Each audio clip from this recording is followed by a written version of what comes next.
So I'm going to talk about a project, probably long on action, shorter on concept, but impactful nevertheless, which is started as a book project called the Carbon Almanac.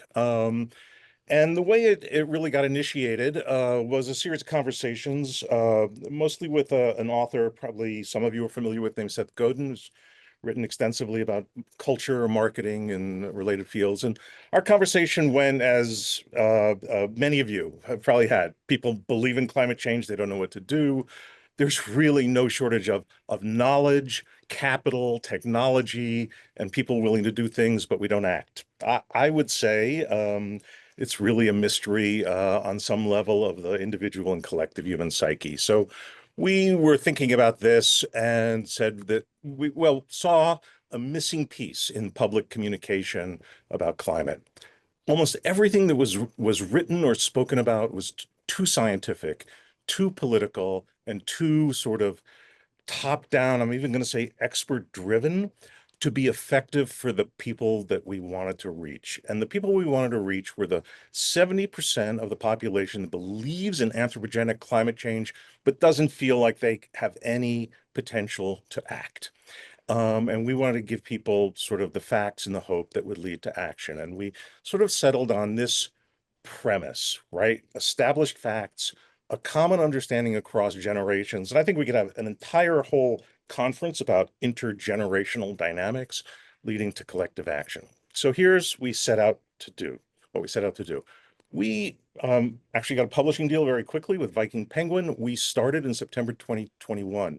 This was a volunteer effort, which started with 300 people from 42 countries. Most of us didn't know each other. And really, no one had expertise in the field, which is probably pretty different than this gathering. But so we dealt with what you'd say is an imposter syndrome phenomenon and basically told everybody, including myself, you know what? Everyone can write page 19. We self-organized. There was almost no hierarchy. We self-organized using a tool called Discourse, which is not Discord. Discourse is more of a asynchronous open source platform. Notion, Google Drive, we self-organized into writers, editors, people, and so forth. People played multiple roles. I certainly did.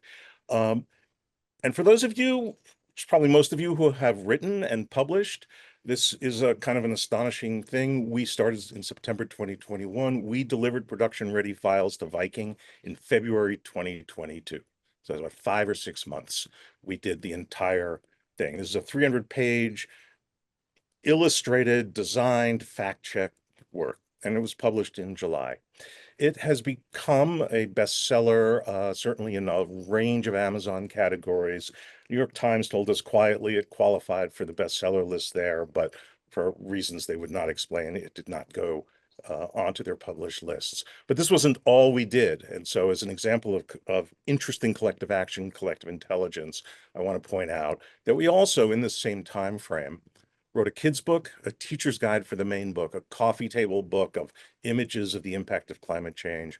We, as a team, arranged for 6 international publishing deals with translations to 6 languages, podcast series, LinkedIn learning courses, a still ongoing daily email blast.